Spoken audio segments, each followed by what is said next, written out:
told that I. Okay. All right, for the sake of the online audience, I'm going to rehash that.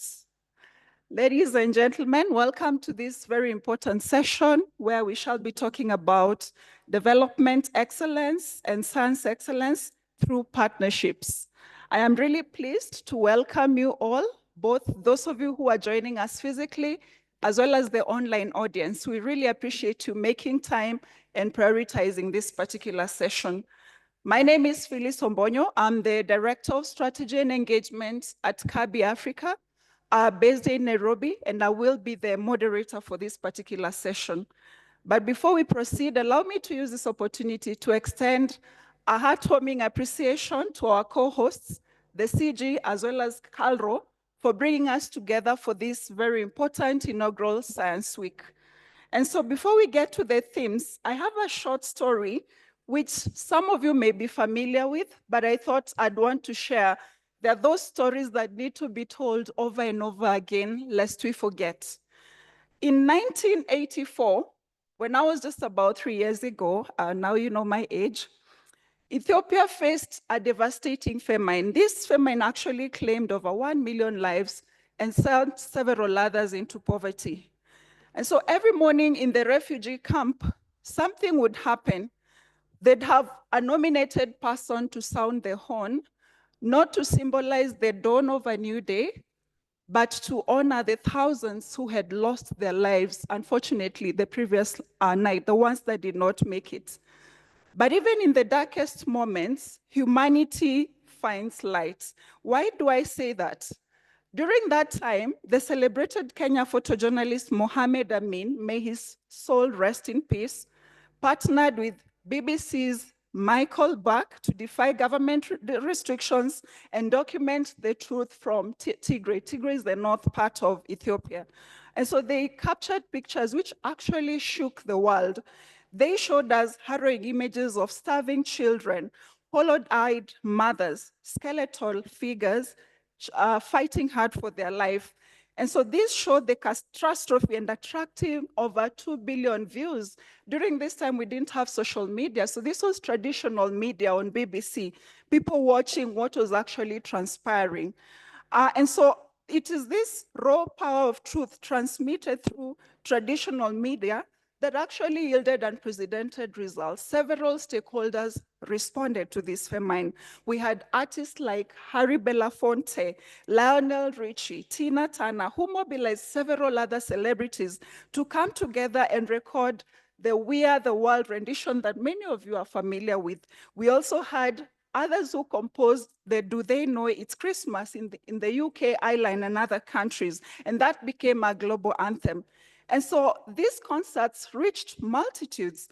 Children requested their parents to give up their pocket money so they could support fellow children in Ethiopia who were dying. And this really exemplifies how humanity can come together. This was a partnership of governments, of media, of children, of people from all walks of society coming together to address the challenge that was before us. And so last week I had the privilege of sitting in an auditorium to watch a recently released documentary of this particular famine. But what makes me sad is that this is not unique to Ethiopia. We know about the Great Famine in China, which happened 2 decades before that, and several others that have happened thereafter. And therefore, it's really pertinent for us to have conversations like this happening to see how science and development impact can really help to address these pressing challenges. And so we move on to the themes for today. We do know that several countries and international organizations have identified the need for strategic partnerships with the CG, and they do know that this should really go beyond purely funding and must seek to enhance ties between the CG and other science institutes in those respective countries. And we do know that in so doing, this will translate into impact-focused research collaborations. And in the current political crisis that we experience, we do know that there is uncertainty of funding, and this really reinforces the need for us to come together. We need these partnerships now more than ever before. And so there are different ways of forming partnerships depending on the geographical, political, and economic circumstances, which work to maintain the principles of equitable and fair partnerships. And so in this side event, we are looking to explore that and more. And so in terms of how we are organized, we're going to have a combination of presentations as well as panel discussions. And I want to thank FCDO as well as BBSRC, who have been funding the UK CG Centre that has was set up to improve ties between the UK science and the CG by forming impact-focused research collaboration. The UK CG Centre is in fact the reason for this side event. Let's give them a round of applause, please. Allow me to also extend appreciation to the Netherlands CG Research Programme for working with us on this event and for helping to set the scene before the panel discussion through their presentation. And so with that, I will introduce the panelists to come on stage. And then before we get to the panel discussions, we will hear about these two case studies, after which we can deliberate further through the conversations with the panelists. And so I want to invite some distinguished guests that we have today. The first one is Dr. Sandra Milach, who is the Chief Scientist at the CG. A round of applause as she comes. Welcome on stage. Next, we have Dr. Benjamin Kivuva, who is the Assistant Director, Crop Production and Seed System at Calro. Welcome. Next, I'd like to invite Dr. Rachel Lambert. Rachel is the Head of Food and Agriculture Research and Evidence Team at FCDO. Karibu sana. I'll next like to invite Pim Vademar, who is the First Secretary, Food Security and Water, Embassy of the Kingdom of Netherlands. Karibu sana, Pim. And finally, Dr. Dennis Rangi, the Director General Development at CABI. Welcome, Dennis. So thank you very much, panelists. And at this point, allow me to now invite the two examples that I mentioned who are going to set the stage on framework for partnerships. These two will look at the UK and Netherlands approaches to partnerships with the CG. The first one is Dr. Richard Shaw, who is a Senior Regional Director, Europe and the Americas at CABI and Director of the UK CG Centre. As a director at the UK CG Centre, Dick oversees the partnerships that have recently been created between the CG and several leading UK science institutes.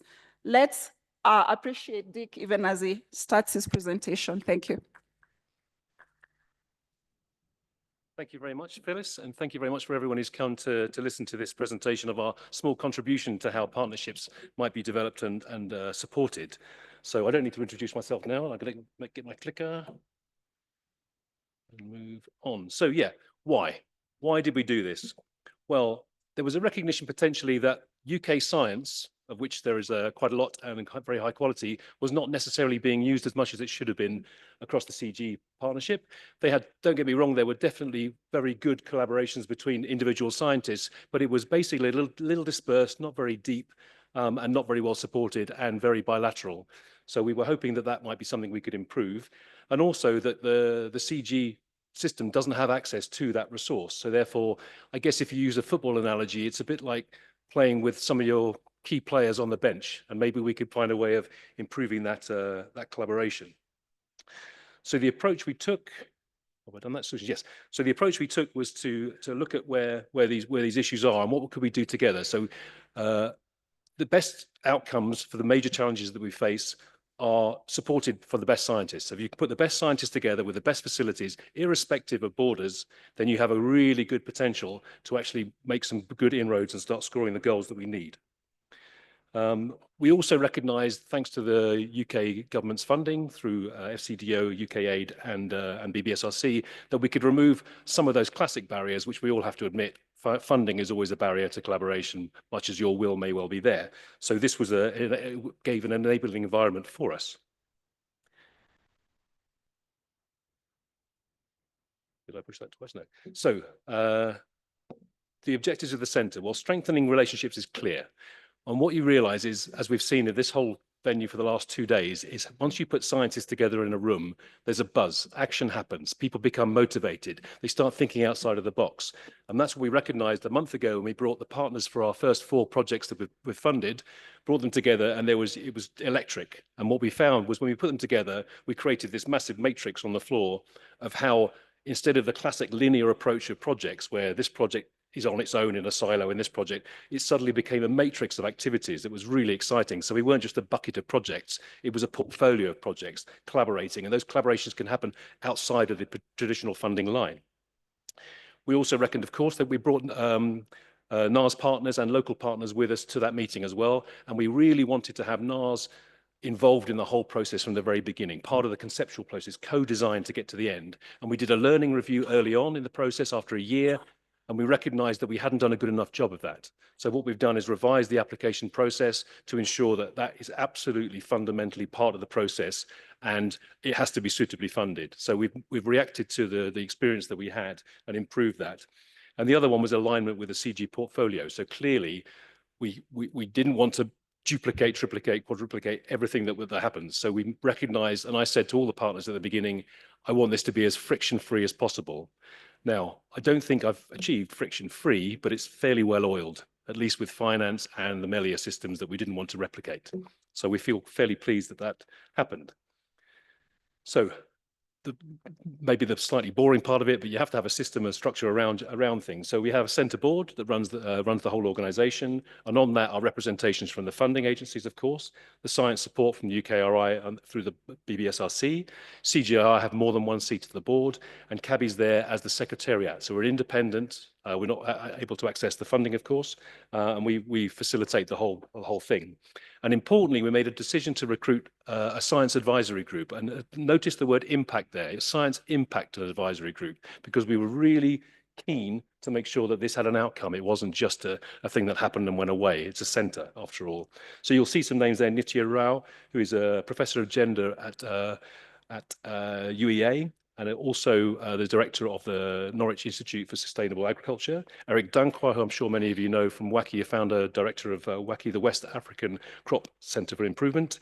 Jane Langdale, who's a plant development professor at Oxford University and the author of the UK Plant Research Science Strategy, which actually recommended the creation of a board of an activity like the one I'm explaining now. And then Professor Wayne Powell, who is the Chief Executive of the Scottish Rural College and, as you probably know, a former Chief Scientific Officer of the CGIAR. So a pretty esteemed group who we refer to regularly, and I'm very grateful for their service. Oh, I've done it twice. So what do we want to work on? So this was a process because at the time we had an awful lot of initiatives we wanted to follow, we wanted to dock in and understand what those strategic priorities were. So we had FCDO, or UK government strategic priorities. We had the priorities of the CGIAR, and we wanted to make sure that we chose things that suited both those parties and were current, and that the UK could contribute to. Then we did a bibliometric review. So this is a commissioned piece of work where basically we went through the literature, published and grey literature, to see where the UK is punching above its weight. So where we've got, on a global scale, where the UK science is really leading the way, or at least part of that group. And that enabled us to narrow down those 4 example, the areas I'll give you in a moment.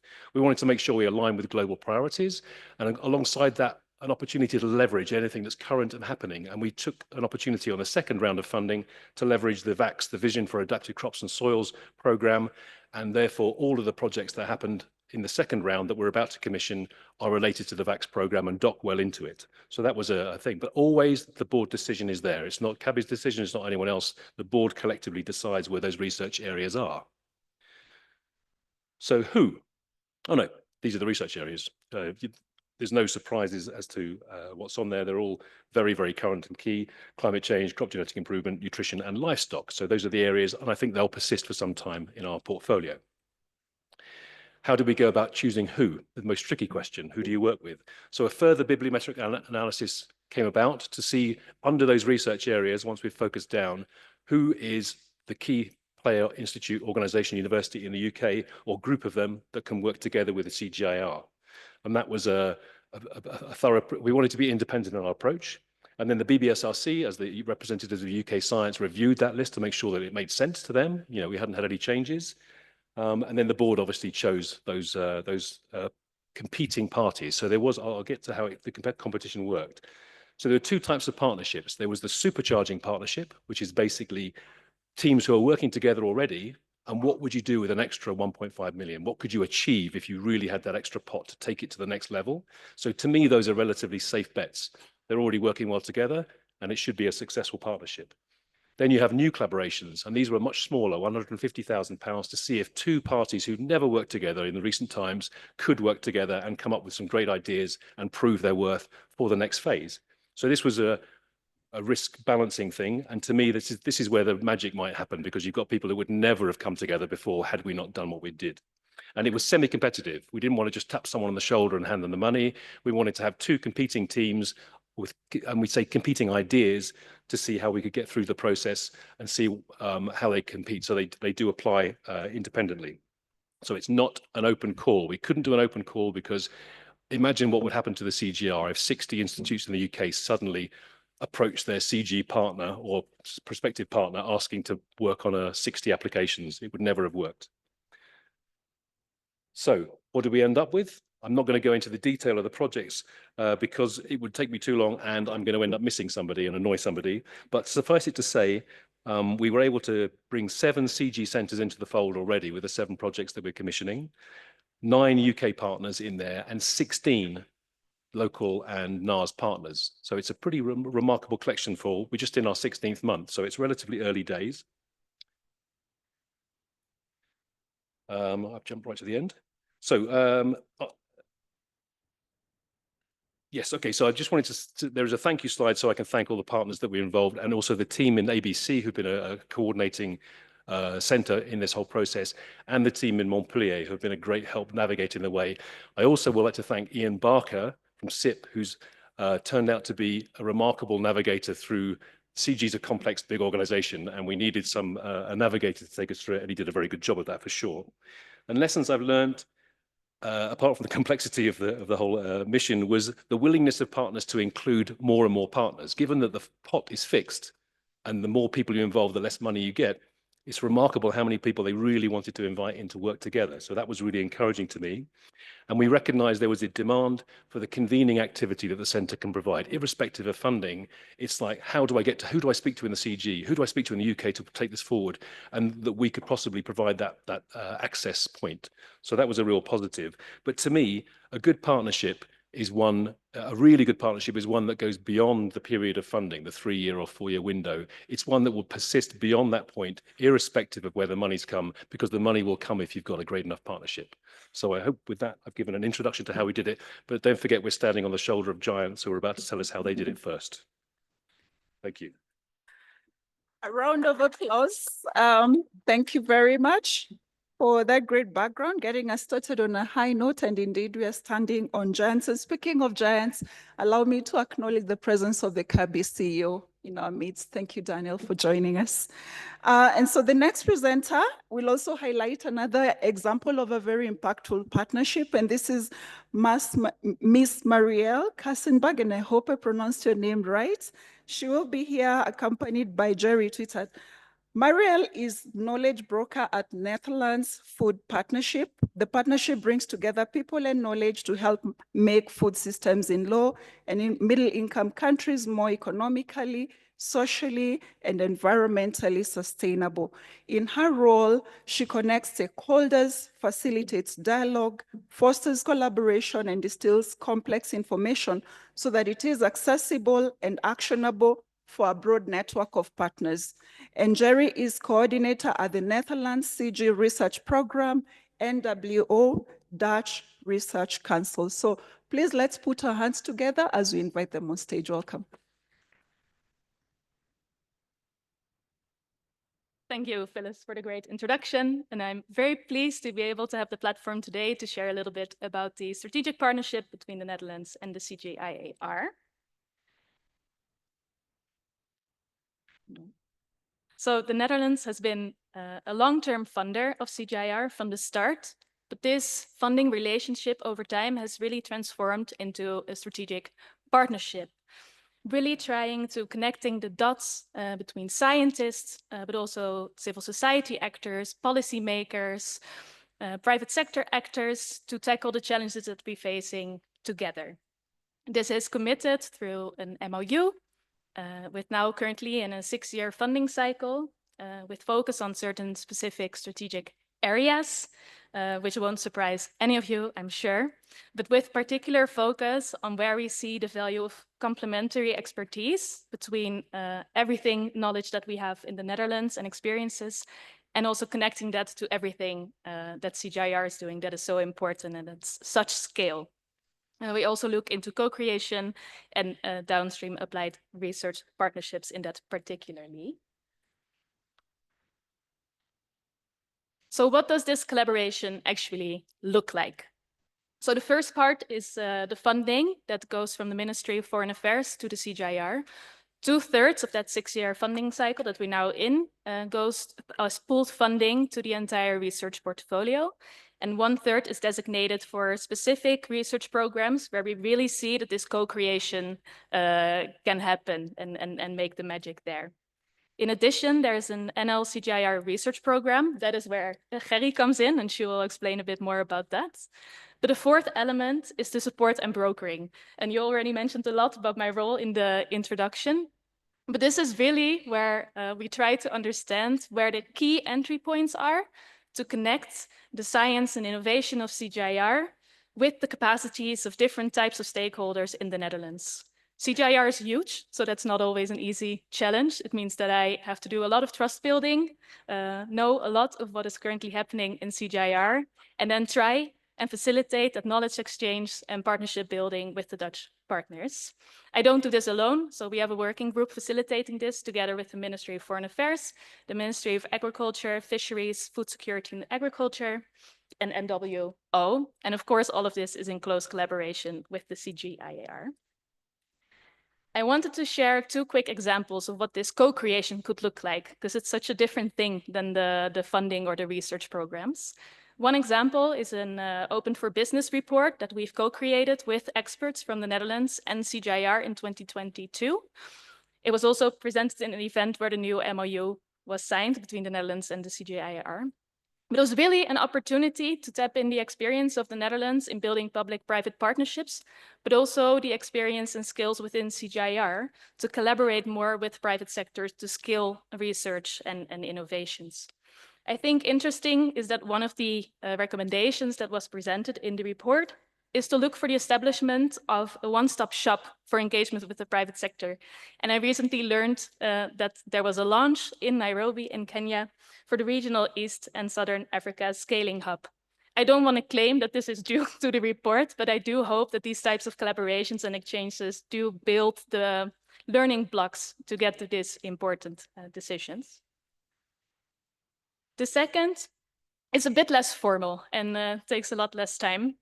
Quite recently, in April, I hosted Mark Schut as a representative from the Scaling for Impact program, newly launched in the CGIAR as well, to have an informal network meeting with private sector, policy, government, and research partner to really learn about this new program and understand what it's doing and what impact it's trying to achieve, but also facilitate the reciprocity in relationships between the partners in the Netherlands and the CGIAR.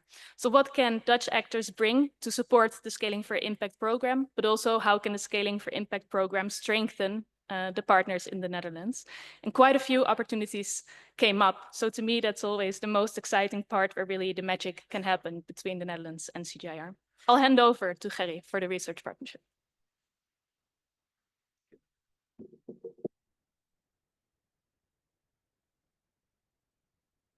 Yes, hello everyone. Glad to see you all. My name is Gerry Tuitert. I coordinate, is my picture there? Yeah. Oh, not yet.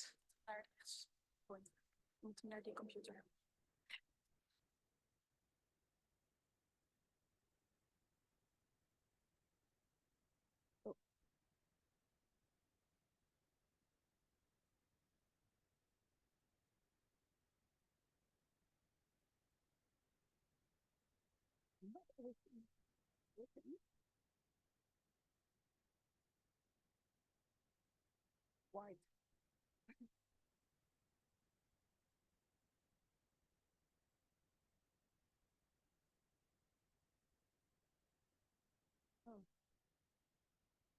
Well, okay. Never mind.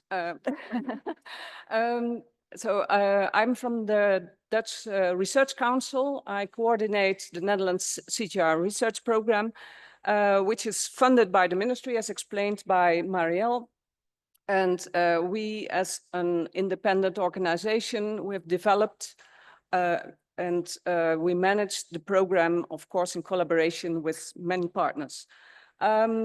We had a first phase from 2017 onwards, after signing an MOU, after the ministry signed an MOU with the CGIAR.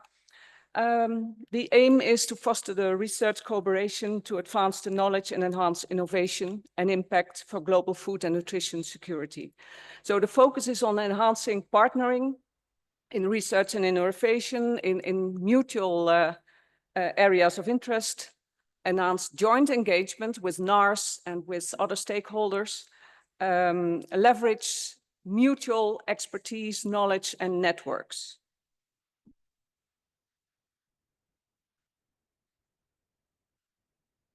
It's not working. My text is not there. Ah, it's coming. Very small, but something changed in this. Elements of our program, we had 2 thematic calls. First phase, it was focused on seed systems development. We had a diverse, it was an open call with demands concerning focus on impact and an impact pathway and involvement of partners on the ground in co-creation. We funded 9 projects, collaborative projects, and we have a call now, which is in the water food nexus, which is currently ongoing, and we will fund 6 projects by the end of the year on soil water resilience.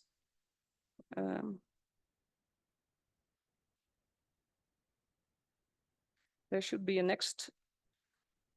Oh, I don't know what has been. Anyway, is it? This is visible. Okay. Okay. Yeah. Oh yeah, but then I need to do 2 things. Sorry.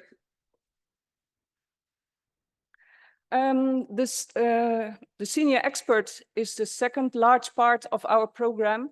It facilitates senior experts, researchers from Dutch knowledge institutes to work part-time at the CGIAR. We funded in the first phase 17 and 1 specifically focused on PPP, public-private partnerships. In the recent call, we funded 22 senior experts, and we expect the next call to be released around summer. The senior expert program actually facilitates the Dutch affiliated researchers to dedicate part of their time, until 50%, to working with the CGIAR. Often they are already engaged, though we try to enhance also people who haven't met with CGIAR researchers or CGIAR institutions to be interested, because like also the UK mentioned, there's a lot of potential and a lot of expertise that can benefit the CG. And also, on the other hand, there's a lot of expertise and networks in the CGs that together with partnering, you can create synergy. I hope now the next one. So far, it's completely changed.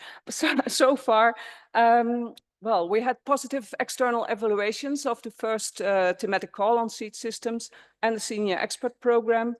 So that the aims were met. Let me see, that was also the basis for decision to continue with the senior expert program. jointly contributed to the aims of the CGIAR strategy and of the Dutch policy on food and nutrition security. Hopefully. We did a synthesis to bring results together and knowledge together to highlight the approach and to highlight cross-cutting themes among these senior expert assignment and the seed systems research. There was an added value, I must say, about closely collaborating as a research council with CGIAR in developing the program in its instruments. So discussing about what do we call a senior, what do we expect him or her to do. And the next thing. And of course, we benefited from being together in this with the Dutch ministries involved and with the Netherlands Food Partnership, which has a clear convening role.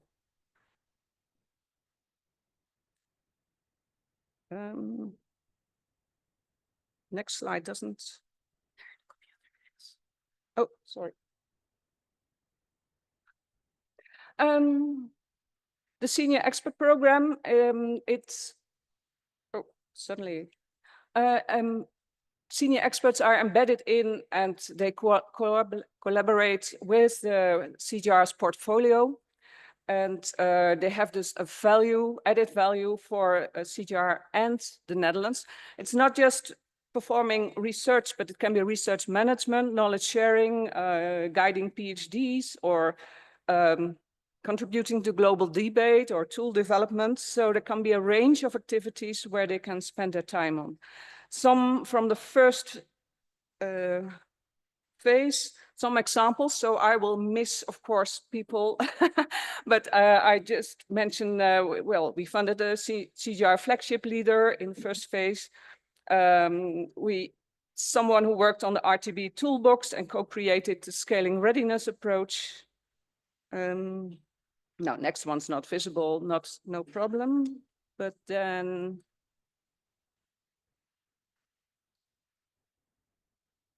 the right side of my slides. Oh, this is awkward. Yeah, ik ga hier even kijken. Oh, now it comes suddenly.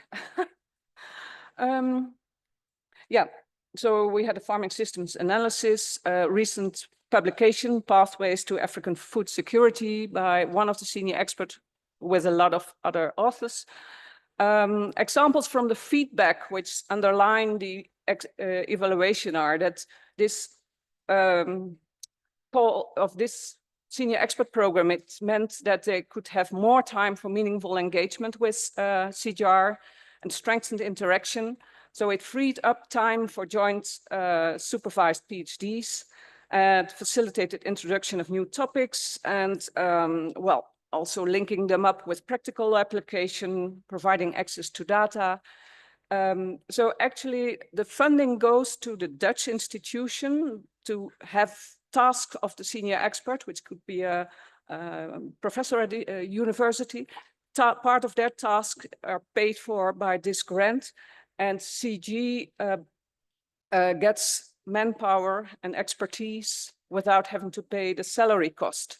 And the senior experts do have some research budget and have travel budget and yeah, I think, and budget for knowledge exchange. So next one, please. Thanks. Maybe you have a better hand. Oh, wait a minute.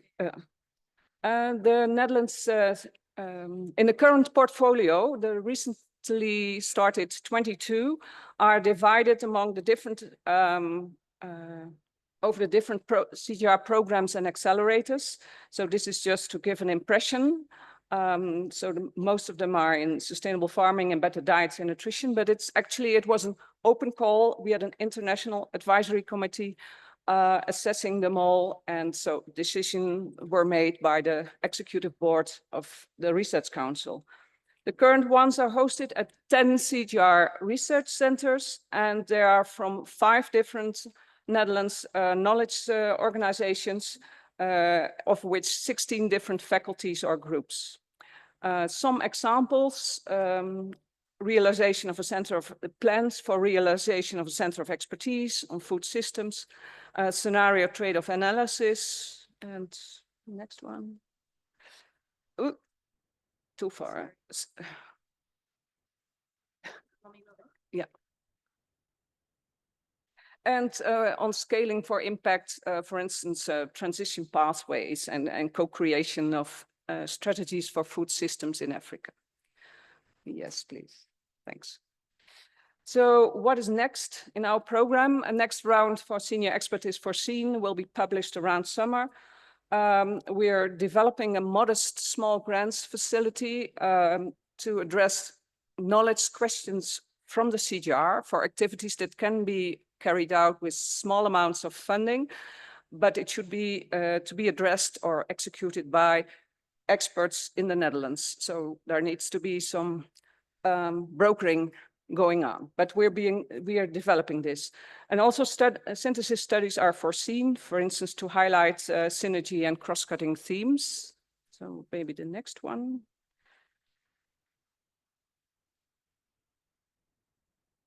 Ja, moet weer maar de helft. Oh. What did you do to get everything on? Because this is crucial one to... Well, we'll share the slides. We had mentioned some, the websites and contacts and our team. Also, most importantly, the photo of my colleague, Canel van Dien, is here. She's present at the Science Week. Therefore, I put her photo also there. On our website, there's a lot of information. For instance, the magazine about our first phase of the program, and also the external evaluations, if you might be interested. So that's where I end, and apologies for probably having made too complicated slides, but I hope you got the story.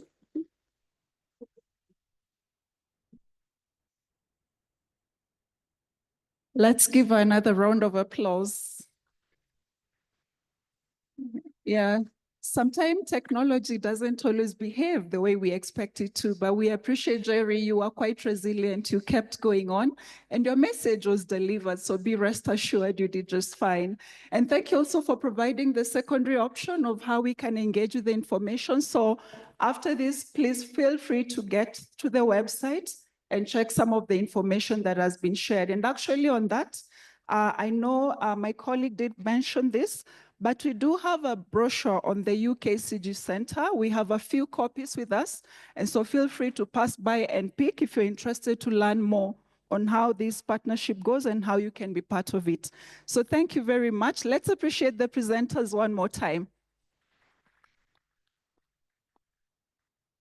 And so with that, I'd like for us to change the gears and make a switch and now move to the panel conversation, where we shall be looking about the foundational aspect of partnerships.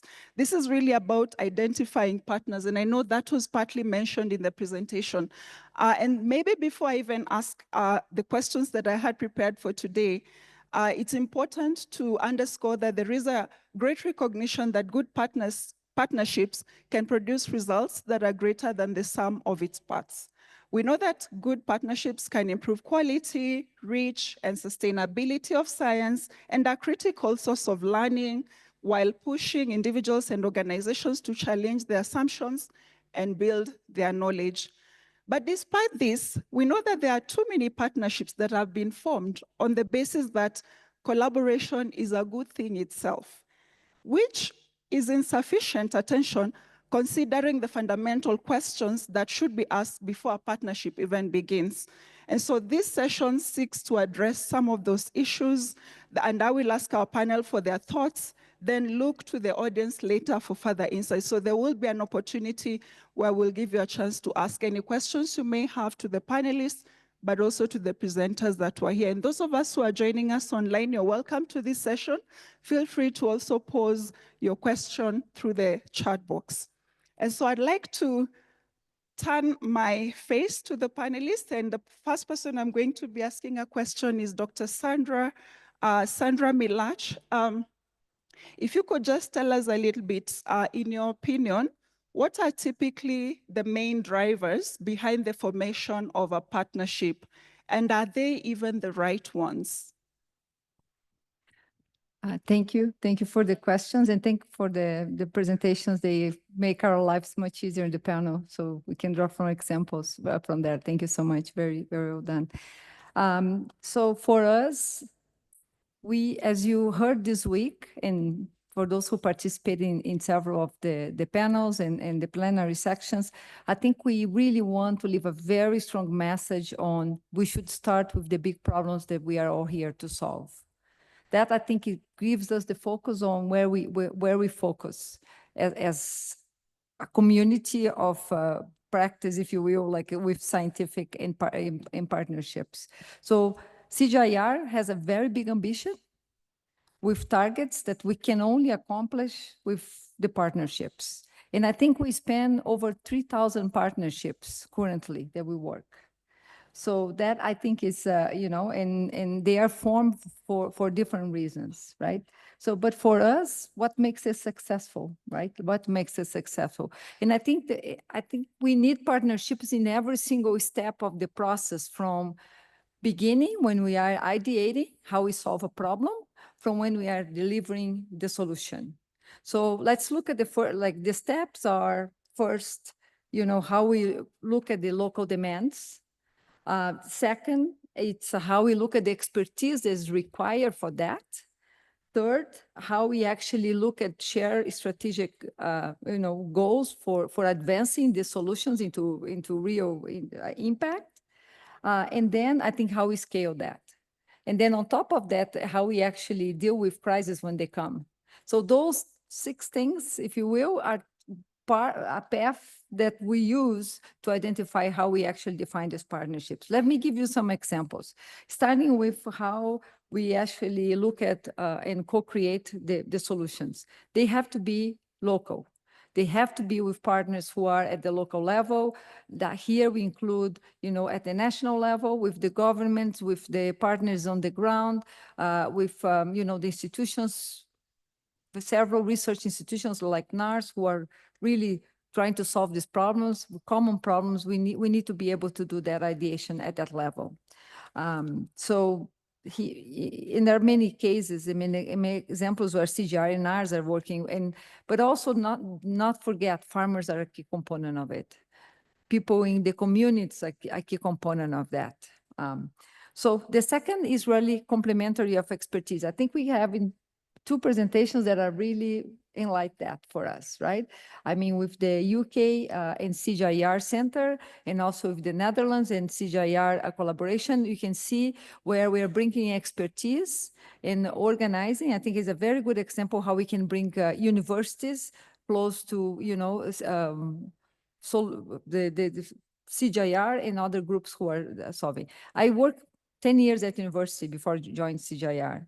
And I know for university, we have such great body of talent trying to solve problems. And sometimes it's just hard to see how we connect the science, the basic science that happen at university, to really how we solve real problems. Here, really good examples that UK and Netherlands brought, like how we could start connecting that expertise of the global south with, you know, with the problems of the global north with the problems of the global south. Very good examples. I think that illustrate that joining expertise and how we do it. And there are many more. There are many other collaborations with other universities in different parts of the globe that are extremely critical for us to continue doing that. Then, okay, the expertise, we understand the problem. We have the expertise. So the next step is how we advance this. And this is to be based in common strategic agendas. And this week, we lay off for you, like talk to you about our portfolio. And our portfolio is based on 5 strategic areas. And also we really want, within those very big problems that we're trying to solve, to really focus on the interventions and prioritizing them to really attend to the biggest problems and the biggest, if you will, opportunities for us to solve these problems. But this cannot be done alone. It's too big a problem. It requires many partners to be part of it. So I think in this one, there are several good examples. There was one example that came today. I think let's draw from that example, which is the project in Kenya that the UK CGIAR Centre have in common. And it's called the Spark project. And as a new member of CGIAR, I'm learning acronyms every day. So I'll tell you what this one acronym stands for: Innovation in Sustainability, Policy Adaptation and Resilience in Kenya. And this is really to look at a lot of the work that CGIAR has done in resilient crops and how we actually utilize them with policy to implement really at the farm level, implement solutions for farmers. I think it's a very good example where we are now advancing an agenda that overlaps, which is like, we're together solving these problems. We are, really, really into this to solve. And this, if you look at the portfolio, what does this really fit in the portfolio that we have in CGIAR?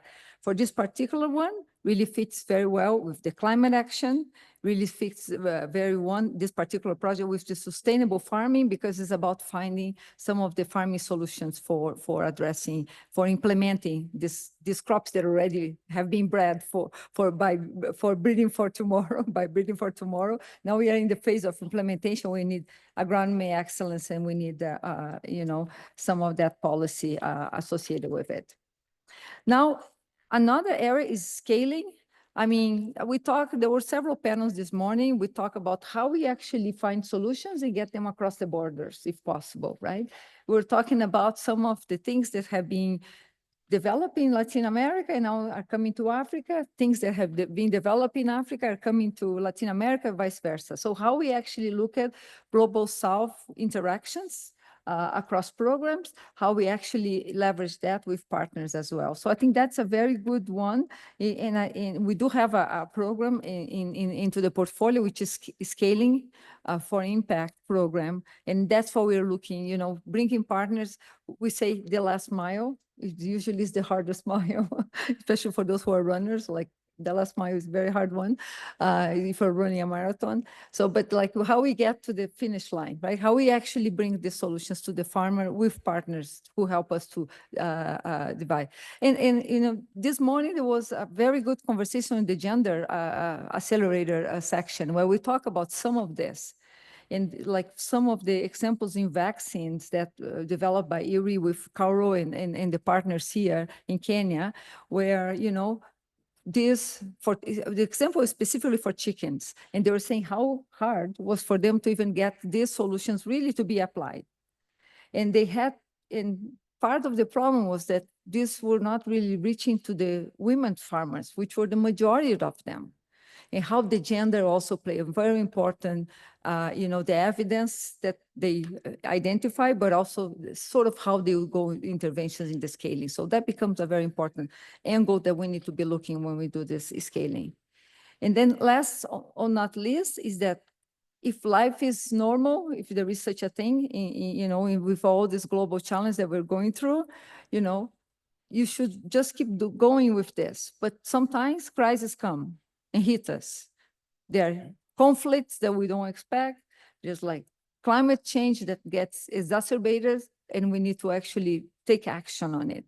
And I think here is another angle, how we can actually solve this, working with different, partners, and also bringing also policies and incentives for us to solve these problems. I think this is a very long answer to your question, but I hope in summary, I think for this to be very successful, we need to have focus in the problems we're solving. We have to have a shared strategic agenda, how we do it, and we need to partner with local partners, including the farmers, the people who can help us to find how we get these innovations to the ground and to serve the people we are here for. Thank you. Thank you very much, Sandra. The importance of focus, partnering with the locals, and really coming up with a common agenda, plus what you said earlier, which is important that all these partnerships must be driven by what it is that we are looking to solve, and then looking at multiple levels. Thank you very much for those insights.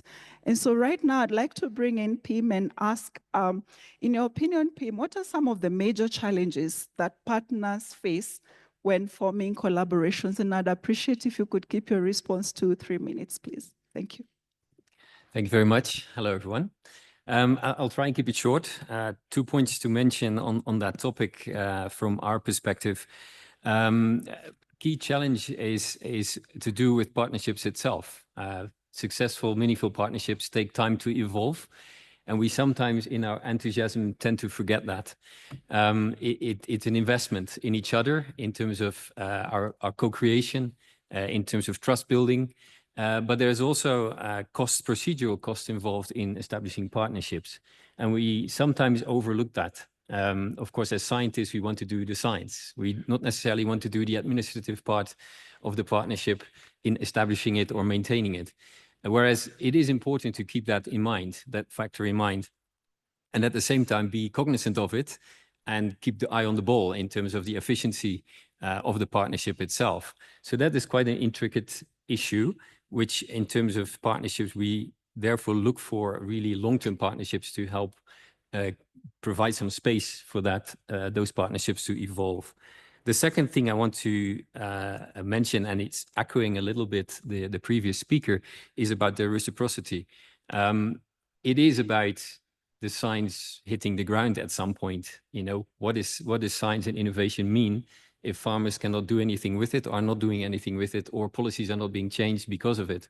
So really creating those mechanisms where the science hits the ground or is allowed to hit the ground, that is really important. And therefore, I'm very pleased that, you know, this whole seminar is organized together with CalRO, an organization I know from our work in Kenya, which is really at the forefront of translating, let's say, scientific knowledge into action on the ground.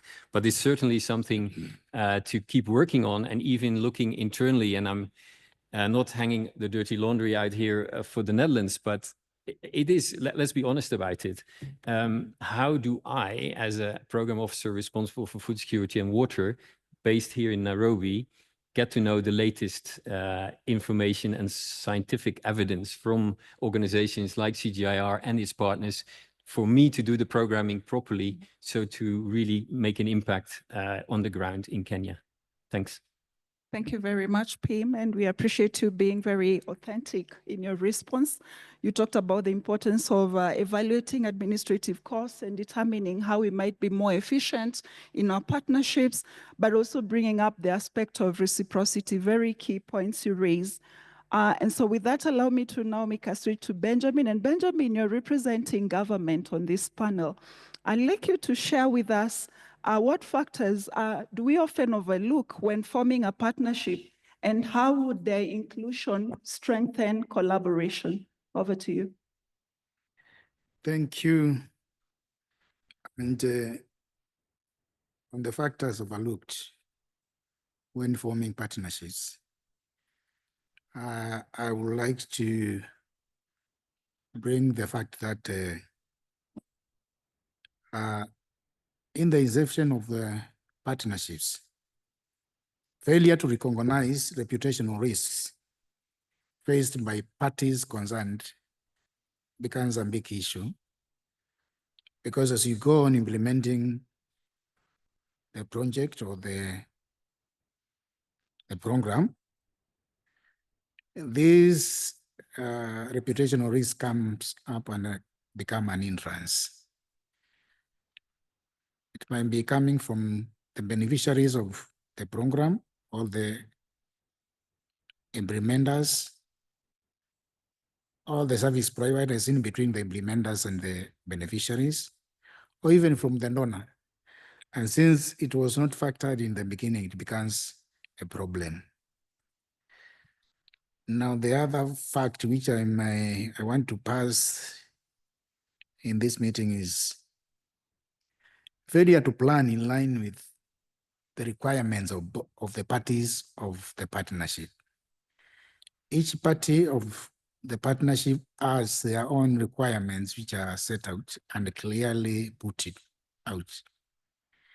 And if they are not considered or factored in the beginning when you are planning the project, then when you're implementing, they will raise issues and it becomes an hindrance. I think I'm going to stop there for now. Thank you very much, Benjamin. So you underscore the importance of doing due diligence before engaging in partnerships because there are reputational risk aspects that we need to be aware of. I would almost say similar to a marriage. Before you get married, you need to know the person that you are going to be linking up with. And so that's a really important point that you raised there, Benjamin. Thank you very much. And I'd like to ask a similar question to Dr. Dennis Rangi. What factors do you think are overlooked when forming partnerships, and how would the inclusion strengthen collaboration?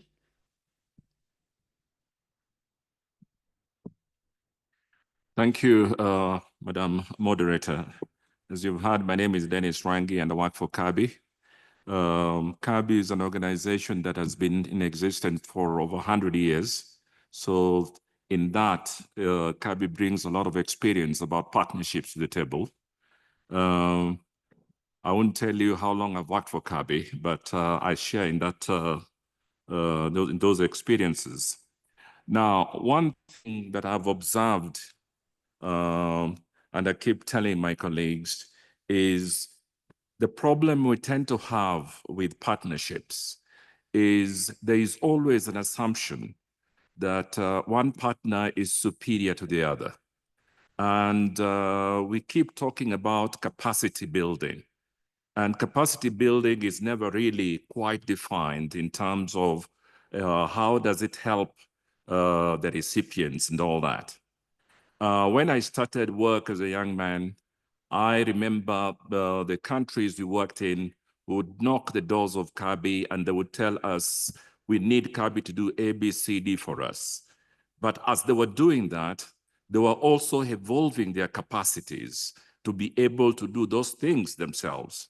Now, there is always that lack of appreciation on the part of what is seemingly the senior partner in terms of saying or appreciating that the junior partner has already built their capacity, and therefore we need to collaborate or partner with them in a different way to address the problems on the ground. So that is something that I really see as key. Partnerships seem to be most of the time crisis-driven. And those crisis-driven partnerships tend to work in the sense that you come together, deal with the problem, and then you go into self-destruct.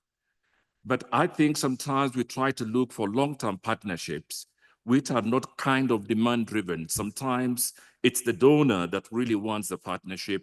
But when you really talk up to the recipients or the beneficiaries, they don't really understand how they should be engaging with that process. So that is another factor. The other problem that I see is leadership of various organizations tend to come together and they say, well, we need to form a partnership to address ABC. But at the leadership, there is ownership of the partnership. But what is lacking is the ownership of the partnership beyond the leadership of the organizations. And yet, at the end of the day, the people who will make that partnership work is not the leadership. The leadership will endorse it and want a desire to push it. But the people who are going to do it are not involved in the formulation and everything else to do with that partnership. So that leads to, again, a big struggle.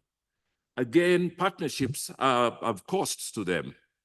We tend to want partnerships to work on their own. I mean, we just want them to work. But what we tend to not appreciate is we need to cost those partnerships and make sure that they are properly funded in a way that they can actually move forward. So these are some of the things that I see lacking, because partnerships are important. We know they're important, but we don't really look at these little bits and pieces that make them fail. Thank you. Thank you very much, Dennis. Quite a number of issues you've raised there. The importance of ensuring that these partnerships are demand-driven goes back to the point that Sandra raised on the importance of looking at what is the issue you're looking to solve. What are the common agendas that are cut across? And then the aspect of donor-driven, and we're going to actually be touching on that in the next round of questions, where we'll be looking to evaluate the power disparities and how those can be managed in partnership arrangements. And so on that, I'd like to just quickly highlight that one thing that we don't tend to appreciate is the importance of learning through process. I was in a session this morning and it was underscored that partnerships evolve. So to what extent do we recognize that some partnerships just need to be let to go through that natural organic process of learning so that they can really yield better results? And then the personal interactions, there's a lot of investment in terms of time, getting to know, getting to understand each other before you can even agree on what it is you would do together as organizations. So these are some of the challenges of sustaining partnerships that I'd like us to talk about a little bit more. And with that, I'll be asking Rachel to tell us, what have you seen as some of the power disparities that have been quite prevalent in partnerships? Over to you. Thank you. Thank you. Maybe before I come on to the power disparities, just to pick up a couple of the sort of challenges, just to add to the points that my panelists have made. I think just to acknowledge that we're working in a very different development landscape than we were a few months ago. And I think that's got really fundamental implications for partnerships. They become ever more important. And some of the hard choices we have to make around priorities becomes even more critical in a very fast changing global landscape. And I think it's got implications for how we work in partnerships to leverage funding and catalyze funding. It's got implications for how the importance of getting to scale and the challenges of that, and how do organizations like the CG hand off to other partners who are maybe better placed to get that last mile delivery. But I think for this panel, this issue around kind of mutual interest and how we tell that story, particularly as a funder, how we link the story around delivery of global public goods to the spillover benefits back to our domestic interests, I think that becomes even more critical. And I think on this, we've learned a lot from the Netherlands. So just to add my thanks for the presentations, but also for the model, which has really sort of inspired us to set up the UK CG Centre. Just on translational research, I think that's the other key challenge that I want to highlight. I think as Dick mentioned, the problem we've been trying to address with the UK CG Centre was that the landscape of funding, and I don't think this is just pertinent in the UK, it's quite scattered, it's quite dispersed. There's a lot of brilliant upstream research and science, but not always with that coherent focus on pathways to uptake and the innovation process. And that's a real challenge that we're trying to address here. And the other issue is that it takes time to develop new products, new technologies, new innovation. It can take up to 20 years, or certainly has done for new crops, for example. And that time we don't have anymore. And so the urgency and the need for us to accelerate the process of translational research has been something that's really been driving us in the development of the UK CG Centre. And I'd just like to say a big thank you actually to Cabby, who hosts the Secretariat, and have done a fantastic job in making that, as I think Dick said, friction-free and very efficient and systematic in the way it's been approached. I'm coming to your questions now. Power disparities. I think it's great we're talking about power in relationships because it's really fundamental. We need really diverse science partnerships to bring diversity of approaches, to deliver more effective solutions. And we need to address kind of power in that. I'd highlight two that I think are really critical. Firstly, gender disparities. I think we need to address the kind of really fundamental, very prevalent gender gaps in agriculture and food. They're significant, they're pervasive. Women are underrepresented and underutilized. Only a small fraction of funding goes to women innovators. And so really thinking about gender in the heart of all of our partnerships, I think will be really important. And then the second one I'd like to highlight is the underrepresentation of NARS partners from the Global South. And we have to kind of really challenge ourselves on the proportion of funding going to NARS partners and follow the resources.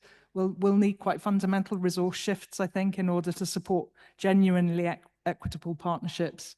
And it's when we look at the funding that we can really build those relationships and partnerships that are built on trust and respect, and put African expertise and experience at the heart of those. And that will be critical for driving scaling and innovation. And just maybe if I can, just to touch on some of the how of equitable partnerships, and I think Dennis and Benjamin both referred to this. I think it's when we talk about partnerships, it's sort of motherhood and apple pie.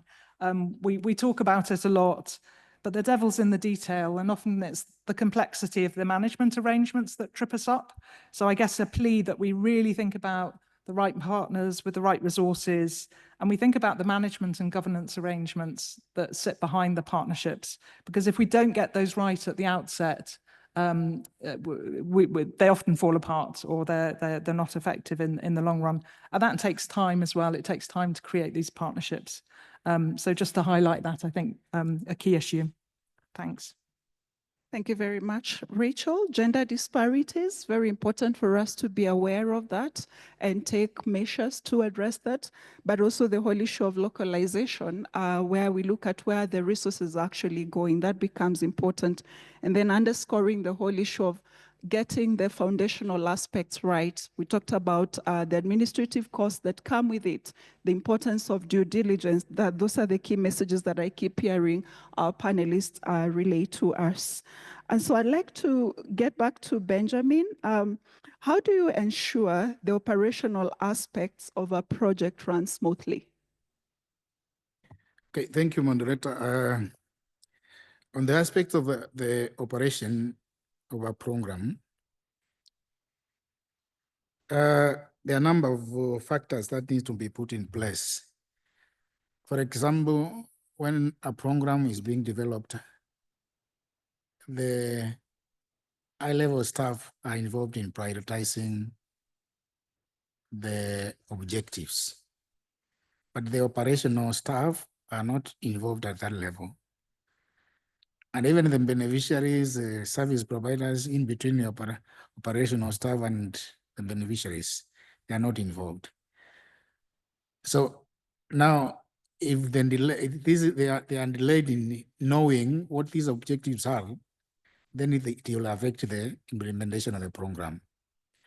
So what I'm saying here is we need all the actors to be involved early in advance in formulating the priorities of the program as they get into the implementation, so that it is properly implemented and effectively implemented. Okay, another factor is that in the inception of projects or program, you will find allocation of enough time and funds, resources is not properly done. So down the line, you realize some activities are underfunded and they may not be accomplished. So it is always good in the start when you are doing your planning, then you factor in enough time and adequate resources for every activity that you earmark to undertake in the program. Another very important key aspect is communication, because right from the start, the actors need to know what they are supposed to do, where they are going from the start. And this is supposed to be communicated to them in a smart way, very specific, measurable, achievable, and with time bound. And in the communications, all the team is supposed to be properly communicating to know where we are going, or where we are lacking behind. And they should be using communication channels that everyone is able to acquire the information required. Lack of communication might bring down or resort to poor implementation of the project. Another factor is, in the beginning, you need to clearly set out the roles of the parties involved, the responsibilities, and you have an organogram of decision-making. This will help in the implementation process of the program.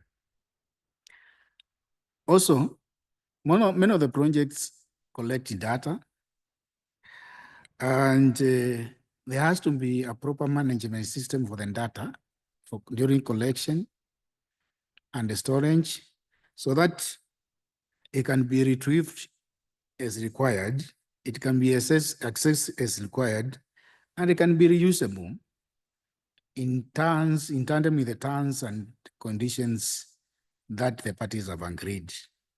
This is very important because I think every program, a research program, is majorly based on data collection and analysis. And this data analysis will lead to information that will be required to make decisions. Also, for proper implementation of programs or projects, it requires monitoring and evaluation. So a monitoring and evaluation mechanism that should be joined with all the parties involved is required. And a time scale is given and adhered to, because this one will be able to make the parties understand, are they going the right way? Where are they missing the path? What should they do to come back to where the right path to achieve what they wanted to achieve from the beginning?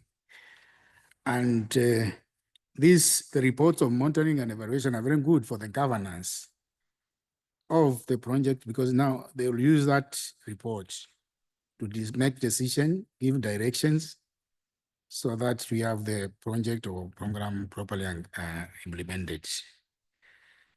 Let me stop there for now. Thank you. Thank you very much, Benjamin. Very practical aspects of how to manage partnerships in the setup of a project, right from planning, ensuring that resources are allocated accordingly, to communication, monitoring and evaluation, and ensuring that there are feedback loops. Very important. Thanks for that, Benjamin. And so moving back to Pim, it would be interesting to hear your perspectives on what point you think we should hand over, or when we should formulate exit strategies as agreed upon in a partnership arrangement. Thank you. Yeah, it's a very good point. And I've been thinking about this question for a bit. The world is changing rapidly, and Rachel was mentioning one aspect of it in terms of the ODA landscape, but that's just one of many aspects which is changing rapidly. So as the Netherlands CGIAR partnership is long-term, we don't necessarily think immediately of an exit strategy. It's more about adaptability to the changing circumstances. So it's sort of a different mindset in a way than just thinking about an exit strategy, how to work together and how to create the right mechanisms to adapt to the changing circumstances, which I think in the collaborations we have now in place, both to NWO and with NFP and the Ministry of Foreign Affairs, that is really possible. On the other hand, I also would like to think that handover is also about ownership. And we talked a lot already about, I think, the last mile or uptake, pathways for uptake. So in terms of handover, I'm thinking very much in terms of what I earlier said about what are policymakers in countries like Kenya, or what are farmers up in Isiolo going to do with the science and innovation which is generated. And in that sense, I think in creating the partnerships and crafting them, it has to be in there from the start in a way. That notion that's the ball we're aiming for. And then in closing, one last remark. Of course, there comes a time in our partnerships where specific goals or objectives have been met. And an example in case in the partnership with the Netherlands is the seed systems development, where a lot of work has gone into that, but it has been concluded and very much subsumed in the general work stream of our partners. And in that sense, that's a good time then to move on. And I'm really happy to see, as a person who has two hats on, water and food security, that we are now moving into a line of work which is very much on agriculture and water nexus. So those are some of the thoughts I have on that question. Thanks. Thank you very much. So what you're telling us in short is that when all is said and done, have the original objectives of the partnership been met? And that should help determine at what point it's best to exit. Thank you very much. And so with that, allow me to now move on to Sandra again. We'd like to talk a little bit about success in partnerships. And I'm going to request you to tell us, in your opinion, what really constitutes a success factor? Is it possible to agree on these success factors even before a partnership is formed? Sandra? Yes, thank you for the question. I think the success, the ultimate success is that we achieve what we are aiming for. That for me is the ultimate success. We have a common objectives. We're trying to solve a problem. When we achieve, we celebrate. And I think Benjamin did a great job in outlining the steps, right? What you need to think about as you do the how of the partnership. I'll just add one thing to Benjamin's brilliant list here, which was like, when we start a partnership, it's very important that we define the principles of engagement that we're going to go for that partnership. That is sort of the things that are not in the plan necessarily, the objectives, but it's before that, right? Before even we start designing the objectives. And in that, I think we should be thinking about how we make ourselves accountable for the things that we agree, because we have a plan, we have a way to track and everything, like Benjamin described, but how we make ourselves accountable is, we agree with something, it doesn't happen. How do we go about that? How we respond when things go wrong? How we behave, in the partnership so that we, that we when things go well or go wrong, that we behave. I think this is important. It's like, for me, fundamental, because at the end of the day, we work partnerships, at the core, partnerships are the people who make it happen. And people come from different cultural contexts, with different standards, with different things. So when we do this, we need to really come together and say, let's set up what are our principles to drive this. And then that becomes the guiding principles that make us successful. For me, that will take you to be successful. I will stop here. Thank you. Thank you very much for that. And so before I ask the last question to our panelists, I'd like to take this opportunity just to remind you that you have a chance to ask a question. And if you have one, you can just raise your hand and my colleagues will help me identify who from the audience has a question.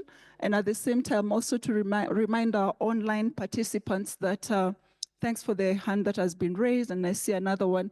You also have a chance to ask a question in chat. And so my colleague Dick will help me note the order in which those hands were raised, and we'll come to the audience shortly. And so the last question to Dennis would be, what are some of the key success factors behind a successful partnership? Thank you, Madam Moderator. I think to me, one of the very important ones is the respect between organizations, particularly acknowledgement of the value each partner brings to the project. At the end of the day, partnership must be based on comparative advantage. I remember very recently when Africa was struck by fall armyworm, and a number of agencies very urgently came together. And I think we were convened by FAO, and that convening was based on what everybody could bring to the table. So I think it was about 10 partners in total, but I think we all worked very quickly together based on comparative advantage and respect for each other's expertise, and the problem was quickly addressed. And so coupled with that, I think history of collaboration and cooperation, I think, is another important factor. I think today, if the continent is struck by something similar, it'll be very easy for us to go back to that, those partners, and come up with a strategy based on the experience that we had. So I think that those are quite important things. The other one is early involvement, and I think Rachel touched on this. Early involvement on of Southern partners. I think there's always a tendency that they come at the end of the discussion. But if we can involve them right from the word go, I think that will really help in making sure that the partnership is stronger and demand-driven. Thank you. Thank you very much. Early involvement, and I don't want to belabor the points. I'd like now to open up the floor to the audience for question. I think I saw his hand raised first. The gentleman right in front of us on the first row. This is your chance. I'd request that we keep our questions short and concise in the interest of time. Thank you. Okay, thank you very much. Great session. My name's Phil Stevenson. I'm from the Royal Botanic Gardens, Kew. And my question to the panel is with respect to partnerships and also exit strategies for some of our work. What's the role of the private sector? I don't think I've heard them mentioned yet. Okay, the role of the private sector. We'll take two more questions and then get to the audience right behind you. And we need to ensure that the disparities we talked about do not happen. So we would like to get questions from both male and females here. I am Shi from the University of Birmingham, UK, and I just want to build on the previous question. Rachel mentioned this, there's now a change to the development landscape. I know the UK government and also the Netherlands government recently cut their ODA budget. How do we make this research partnership resilient to these changes? And how can we facilitate linkages with private donors to buffer some of this effect so that these partnerships can continue despite these changes to the development landscape? Okay, one more question. I'll request the lady on the far left, and I've been told the desk mics work. So if you can just press that and pose your question, we'll get it. Hi, can you hear me? Oh, Yeah. hello. My name is Stephanie, and I'm the Global Youth Campaigns Coordinator at the Global Alliance for Improved Nutrition. So my job title should indicate my question. But I feel like young people and youth haven't really been touched on today. So my question is twofold. One, do any of your partnerships that, like we've spoken about in the examples, focus on youth? For example, you have the senior expert program. Do you have a junior expert program? And if not, are you guys developing strategies for intergenerational partnerships? Thank you. Also, I love the session. Thanks. Right. So the questions were quite open. They were not directed to any panelists, which means we're going to be doing some bit of freestyling here. And Rachel, I'd like you to go first and attempt to respond to some of the questions. Yep. Brilliant. Thank you for a great set of questions. Role of the private sector. Maybe I'll start on the funding one first, actually. How do we make research resilient to changes in the external environment, particularly in the funding context? I don't think there are any very easy answers. I don't think that we're going to see a return to funding levels necessarily that we had in the international landscape maybe even 6 months ago. So I think we need to be realistic about the shift that's happening. Your kind of first response is to say, well, we need to leverage funding from other sources, including the private sector. Or we look to philanthropy, or we look to climate funds, for example. I don't think any of those are easy answers because the private sector may not also have those resources, and the same with the other players. So certainly leverage is part of that. Maybe we need to be smarter in our partnerships. We need to think about how we join up more effectively. It becomes even more critical that we don't duplicate efforts, that we have a framework that we can align around and coordinate so that we aren't fragmented, and when we make the best use of every pound or dollar that we've got. I think countries have to step up to fund research in a way that perhaps they haven't in the past, and recognize that this is it's an investment in the future, and then it brings very high rates of return. But we don't always see those kind of in a short time frame, a short period. Certainly in the climate action section on Monday, we talked quite a bit about leveraging climate finance. I think that will be absolutely critical. But I also think that there may not be the resources that there have been on the climate finance side as well. Coming to the private sector question then, because it's absolutely critical in Phil's question on scaling. We can't scale most or many innovations without the private sector, whether that's commercial seed systems or whether that's livestock treatments, drugs, vaccines. The private sector and harnessing finance and finding innovative ways of capturing that finance will be absolutely critical to scaling innovation.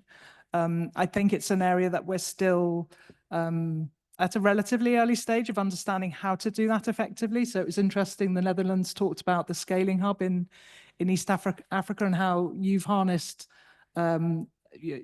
domestic expertise from the Netherlands and trying to pull that together with experts in the CG so that we pool expertise around the private sector and we build up those centers of excellence so we don't reinvent the wheel, even more critical in a resource constrained environment. Thank you very much, Rachel. In the interest of time, I will request our panelists to respond to the question as perhaps they give their final thoughts. We do have some 5 more minutes. Any final thoughts they may have on how we can promote and really drive effective, fair partnerships, even as we advance our agenda. So over to you, Sandra. Okay, I'll touch a little bit on the private sector and the youth questions. So I'll leave the funding for the funders to answer. So the private sector is a demand-driven, and it's probably the best venue we have when demands are very present, very clear. There is a tag into that, which is it needs to make business sense. So I think, you know, we need private sector occupying when there is business sense to really do and drive that demand-driven, because we cannot do it all alone. I mean, they play a very, very important role into it. So I think then it comes comparative advantage. Where do we position ourselves to help the private sector that is this, like perhaps does not have the innovation, but has sort of the last mile, and then how we connect with that I think is a separate part of the private sector. And then there is places where there is no business sense at all for the private sector to play, and then we need to have a strategy, how we actually do that. So I think private sector, you need to look at this, where they play and where we play, and then how we play when we help them when they play, but they are not fully resourced, basically. Very important partnerships for us, absolutely. I worked 20 years in the private sector, so I know a few things about it. Anyway, youth, I think this is for CGIAR, is a new kid in the block sort of deal. We are really starting to look at how we actually create more evidence for how we have interventions for improving, for engaging youth in this. And I think the most important thing is that youth is the future of food systems.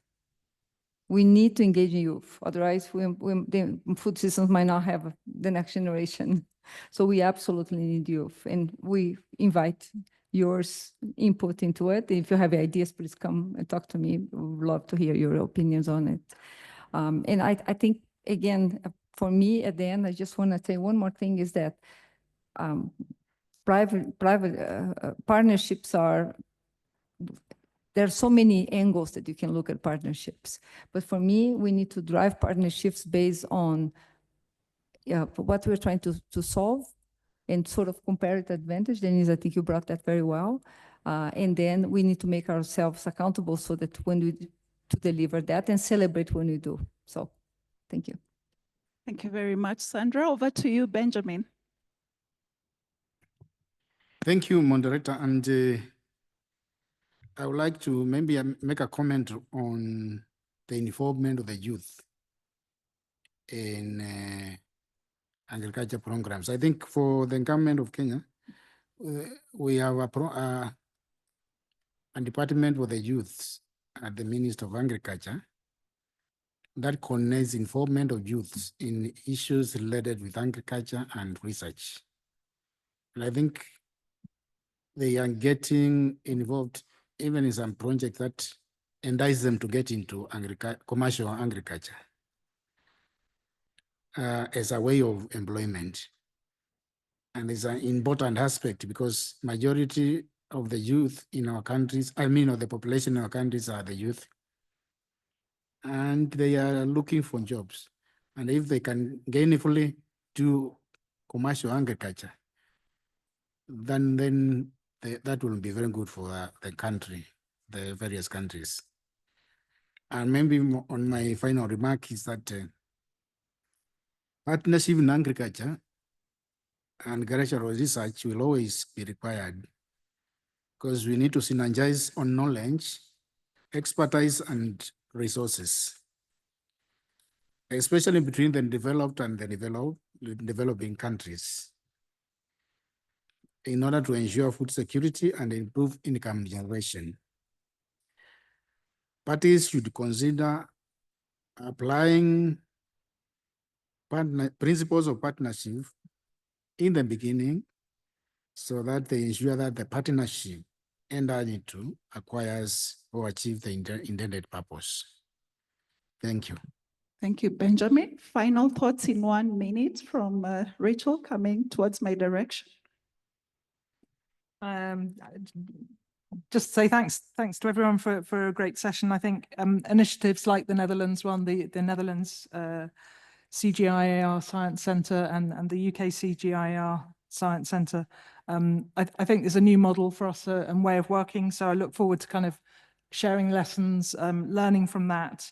I think it can help us demonstrate mutual benefits, that we all benefit from focusing the best quality science on major global challenges, and that we all benefit from critical global public goods investments in these areas.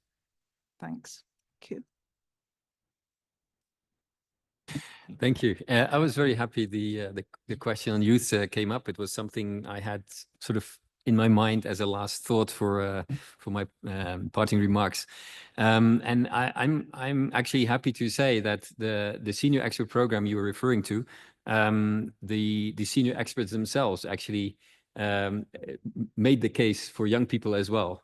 So if I understand correctly, that the senior expert program is a 4-year program, but it allows for PhD positions to be supported by the senior experts as well. So that's something to keep in mind. And then on private sector, yeah, interestingly, we are running a program here under co-financing by EU. It has it's the Zero program with Calero involved and a lot of other research institutions. And it's really also looking at how the knowledge about, in this case, particularly animal feed and fodder can be translated into business opportunities. So it has an innovation fund attached to it as well for ranches, but also community groups to engage and use, let's say, the academic knowledge to further their business case. So it's really looking at those opportunities, I think. And another point to make, actually, I think, is we should not look at the private sector only for money. They themselves are enormous powerhouses when it comes to knowledge and innovation. So that's also good to keep in mind when we move forward on the private sector. Thanks. Thank you, Dennis. Thank you. As a Kenyan, I'd like to say that you all know the reason why we didn't have this Science Week last year. And it was because of the youth power. So I think this is something that we cannot afford to ignore as organizations. So we as CABI, youth is really central to our strategy, and we ensure that whatever we do, we have to look at through a youth lens. We all know that farmers are growing old, and we need to make agriculture more appealing. It is the biggest employer, and there's no way we can divorce that from involving the youth. So we have to ensure that inclusion, participation, and empowerment. And lastly, I think we need to be very innovative when it comes to partnerships. We can't do partnerships the way we did them in the past. There are new challenges that involve doing things extremely quickly and bringing new partners on board. And for that reason, we need to change tact and do things differently. So thank you very much for those remarks. Thank you very much. We've come to the end of this session, but before we conclude, I'd like to share with you two quotes. The first quote comes from Henry Ford, and this is what he had to say: "Coming together is a beginning, keeping together is progress, working together is success." There's also a very popular African proverb that says, if you want to go alone, by now we know it, it gets quoted quite a lot, yeah? If you want to go far, you need to go with others, yeah? But if you want to go fast, you go alone. So I couldn't think of better quotes to use for this particular session. I want to take this opportunity to thank the panelists for very engaging conversations, the presenters who are here earlier. Yeah, let's give them a round of applause. And for the audience for being engaging here, but also online. Sorry, we didn't have enough time to answer all the questions, but we took note of one question that was asked online, and we'll be sure to follow up with the person. This was directed to the first presentations that were made, where this person actually loaded the models and was wondering how those can be scaled up.